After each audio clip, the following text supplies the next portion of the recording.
ಸ್ನೇಹಿತರೆ ನಮಸ್ಕಾರ. ಬಂಡೀಪುರದಲ್ಲಿ ಭಾಳ ಅದ್ಭುತವಾದ ಹೋರಾಟ ಮಾಡ್ತಾಯಿದ್ದಾರೆ ನಮ್ಮ ಪ್ರಕಾಶ್ ಅಣ್ಣವರು, ರೈತರ ಮುಖಂಡರು.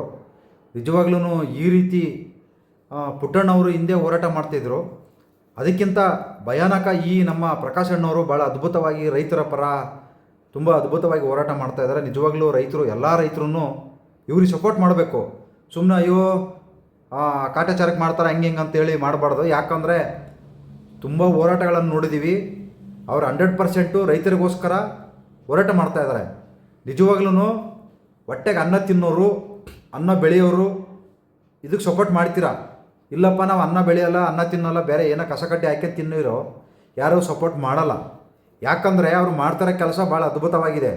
ಅದನ್ನು ಬಿಟ್ಬಿಟ್ಟು ಅದನ್ನು ಕಾಲೆಳೆ ಕೆಲಸ ಮಾಡಬಾರ್ದು. ನಾವು ತುಂಬ ಚೆನ್ನಾಗಿ ಹೋರಾಟ ಮಾಡ್ತಾಯಿದ್ದಾರೆ, ಅದ್ಭುತವಾಗಿ ಹೋರಾಟ ಮಾಡ್ತಾಯಿದ್ದಾರೆ. ಅದಕ್ಕೂ ಕೂಡ ನಾವು ಕಾಲೆಳ್ಕೆ ಕೂತ್ಕೊಂಡ್ರೆ ನಿಜವಾಗ್ಲೂ ನಾವು ಯಾರು ಹಂಗೆ ಹೊಟ್ಟೆಗೆ ಅನ್ನನೂ ತಿನ್ನಲ್ಲ ಯಾರನ್ನು. ಈಗ ಅವರು ಏನು ಹೇಳ್ತಾ ಇದ್ದಾರೆ, ಸಫಾರಿ ಬೇಡ ಅಂತ ಹೇಳ್ತಾ ಇದ್ದಾರೆ. ಈಗ ಸಫಾರಿ ನೋಡೋರು ಯಾರು? ರೈತರು ನೋಡ್ತಾ ಇದ್ದಾರಾ? ರೈತರು ಮಕ್ಕಳು ನೋಡ್ತಾ ಇದ್ದಾರಾ? ಇಲ್ಲ ರೈತರು ಏನಾದ್ರು ಉದ್ಧಾರ ಆಗ್ತಾರೆ ಅದರಿಂದ? ಇಲ್ಲವಲ್ಲ. ಅದರಿಂದ ಸರ್ಕಾರ ಉದ್ಧಾರ ಆಗ್ತಾ ಇದ್ದಾರೆ. ಅಲ್ಲಿ ಯಾರೋ ಒಂದು 4-5 ಜನ ಕೂಲಿ ಕಾರ್ಮಿಕರು ಅವರಿವರು ಜೀವನ ಮಾಡ್ತಾರೆ ಅಷ್ಟೇ. ಲಕ್ಷಾಂತರ ಜನ ಇಂಪಾರ್ಟೆಂಟಾ? ಇಲ್ಲ 1,000 ಜನ ಇಂಪಾರ್ಟೆಂಟಾ? ಲಕ್ಷ ಜನ ರೈತರು ಇರೋದು ಇಂಪಾರ್ಟೆಂಟಾ? ಇಲ್ಲ 1,000 ಜನ ಬದುಕೋದು ಇಂಪಾರ್ಟೆಂಟಾ? ಅನ್ನ ಬೆಳೆಯೋ ರೈತ ಇಂಪಾರ್ಟೆಂಟಾ? ಅಲ್ಲಿ ಕಾಡಲ್ಲಿ ಕೂತ್ಕೊಂಡು ಮೋಜು ಮಸ್ತಿ ಮಾಡೋದು ಇಂಪಾರ್ಟೆಂಟಾ? ಅಂದರೆ ಯಾರು ಸಫಾರಿ ಮಾಡೋರು? ಯಾರು ಸಫಾರಿ ನೋಡೋಕೆ ಬರೋರು? ಯಾರು? ರೈತರು ಬರ್ತಾರಾ? ರೈತರ ಮಕ್ಕಳು ಬರ್ತಾರಾ? ಇಲ್ವಲ್ಲ. ಸಿಟಿಲಿರೋವು ಯಾವ ಸಾಫ್ಟ್ವೇರ್ ಇಂಜಿನಿಯರ್ಗಳು, ಅವು ಇವು ದೊಡ್ಡ ದೊಡ್ಡ ಶ್ರೀಮಂತರು ಮಕ್ಕಳು, ಅವರೇನು ಹೊಟ್ಟೆಗೆ ಅನ್ನ ತಿನ್ನಲ್ವಾ? ರೈತರು ಸಪೋರ್ಟ್ ಮಾಡೋಕ್ಕಾಗಲ್ವ ಮತ್ತೆ ಎಲ್ಲರೂ?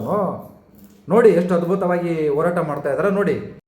ಇದು ಭಾಳ ಅದ್ಭುತವಾದ ಹೋರಾಟ. ನಮ್ಮ ಪ್ರಕಾಶ್ ಅಣ್ಣವರು, ಪ್ರಕಾಶ್ ಅಣ್ಣವರು ರೈತರ ಮುಖಂಡರು ಹೋರಾಟ ಮಾಡ್ತಾರಲ್ಲ, ನಿಜವಾಗ್ಲೂ ನಾನು ಈ ರೀತಿ ಹೋರಾಟ ಮಾಡೋದು ನೋಡಿರಲಿಲ್ಲ. ರೈತರ ಬಗ್ಗೆ ಆಗಿರ್ಬೋದು, ಕಾನೂನು ಸಿಕ್ಕಾಪಟ್ಟೆ ತಿಳ್ಕೊಂಡಿದ್ದಾರೆ ಅವರು. ತಿಳ್ಕೊಂಡು ಇವತ್ತು ಬಂಡೀಪುರದ ಏನಾವತ್ತು ಅರಣ್ಯ ಪ್ರದೇಶದಲ್ಲಿ ಭಾಳ ಅದ್ಭುತವಾದ ಹೋರಾಟ ಮಾಡ್ತಾಯಿದ್ದಾರೆ. ಯಾಕಂದರೆ ಇವರು ದುಡ್ಡಿಗೋಸ್ಕರ ಯಾವ ಸಿಟಿಯಿಂದ ಬಂದು ತಿರ್ಕೆ ಸೋಕಿ ಮಾಡೋಕ್ಕೆ ಅಲ್ಲಿ ಹಣ್ಣು ತಿನ್ಕೊಂಡು ಅದು ತಿನ್ಕೊಂಡು ಬಾಟ್ಲುಗಳು ಎಲ್ಲ ನೀರಲ್ಲೆಲ್ಲ ಬಿಸಾಕಿ ಪಾರ್ಕಲ್ಲೆಲ್ಲ ಅಲ್ಲೆಲ್ಲ ಬಿಟ್ಟು ಹೊಂಟೋಯ್ತಾರೆ. ಆದರೆ ಇವತ್ತು ಇವರು ಆ ಸಫಾರಿ ಬೇಡ ನಮಗೆ ಅಂತಂದು ಹೇಳಿ ಹೋರಾಟ ಮಾಡ್ತಾರೆ. ಅವ್ರು ಹೇಳೋ ಸರಿಯಾಗಿದೆ. ಅಲ್ಲಿ ಕೆಲಸ ಮಾಡೋ ಎಷ್ಟು ಜನ ಇದ್ದಾರೆ? ಒಂದು 100 ಜನ, 150 ಜನ, ಇಲ್ಲ 1000 ಜನ ಇರ್ಬೋದು.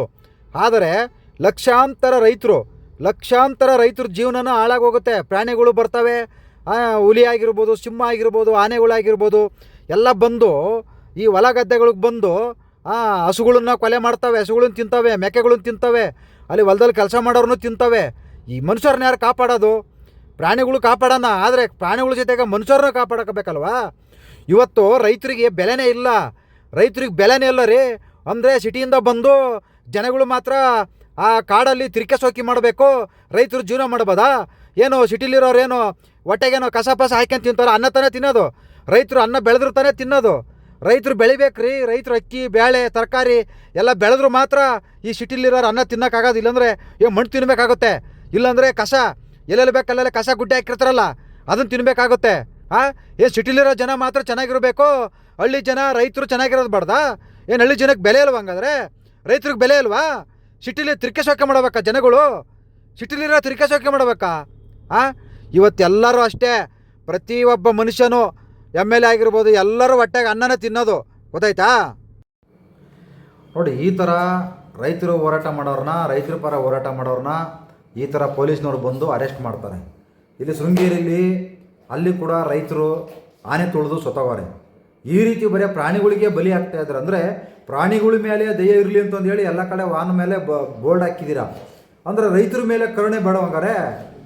ಬರೀ ಪ್ರಾಣಿಗಳ ಮೇಲೆ ದಯ ತೋರಿಸ್ಬಿಟ್ರೆ ಅನ್ನ ಬೆಳೆಯ ರೈತನ ಬಗ್ಗೆ ಕರುಣೆ ತೋರಿಸೋದು ಬೇಡವಾ? ಹಂಗಾರೆ ಬರೀ ಅಕ್ಕಿ, ರಾಗಿ, ಸೊಪ್ಪು ಎಲ್ಲ ಬೆಳಿಲಿಲ್ಲ ಅಂದ್ರೆ ಹೊಟ್ಟೆಗೆ ಏನು ತಿಂತೀರ ನೀವು? ಬೇರೆ ಏನಾರು ತಿನ್ನೋಕ್ಕಾಗುತ್ತಾ? ಎಲ್ಲರೂ ಅನ್ನನ ತಾನೇ ತಿನ್ನೋದು. ಸಪ್ರೇಟಾಗಿ ಏನಾರು ಬೇರೆ ಏನಾರು ತಿಂತೀರಾ? ಕಸಕಡ್ಡೆ ಹಾಕ್ಯಂತ ತಿಂತೀರಾ? ಇಲ್ಲ ಅದೇ ಪಾರ್ಕಿಗೆ ಹೋಗ್ತೀರಪ್ಪ, ಅಲ್ಲಿ ನೋಡೋಕೆ ಹೋಗ್ತೀವಿ, ಅಲ್ಲೇನು ತಿಂತೀರಿ? ಅಲ್ಲೇನಾರು ಹೋಗಿ ಅಲ್ಲೇನು ಹಂದಿಗಿಂದು ಹೇತಿರೋದೇನು ತಿನ್ಕೊಂಬರ್ತೀರಾ? ಇಲ್ಲ ಕತ್ತೆ ಹೇತಿರೋದೇನು ತಿನ್ಕೊಂಬರ್ತೀರಾ? ಇಲ್ವಲ್ಲ. ಎಲ್ಲರೂ ಅನ್ನನ ತಾನೇ ತಿನ್ನೋದು. ರೈತರು ಸಪೋರ್ಟ್ ಮಾಡಿ. ಏನು ಸಫಾರಿಗೆ ಹೋಗಲಿಲ್ಲ ಅಂದ್ರೆ ನಿಮ್ದೇನು ಗಂಟು ಹೋಗಲ್ಲ ರೀ. ಸಫಾರಿ ನೋಡೋಕೆ ಹೋಗಲಿಲ್ಲ ಅಂದರೆ ಯಾರ ಅಪ್ಪನ ಮನೆದು ಗಂಟು ಹೋಗಲ್ಲ. ಗೊತ್ತಾಯ್ತಾ? ಅದು ಅವಶ್ಯಕತೆ ಇಲ್ಲ. ದಯವಿಟ್ಟು ರೈತರಿಗೆ ಸಪೋರ್ಟ್ ಮಾಡಿ. ಪ್ರಾಣಿಗಳು ಬಲು ಹಿಂಸೆ ಕೊಡ್ತಾ ಇದ್ದಾವೆ ಎಲ್ಲ ಕಡೆನೂ. ಇವತ್ತು ನವಿಲುಗಳು ಕಾಟ ಜಾಸ್ತಿ ಆಗಿದ್ದಾವೆ, ಕರಡಿ ಕಾಟ ಜಾಸ್ತಿ ಆಗಿದ್ದಾವೆ.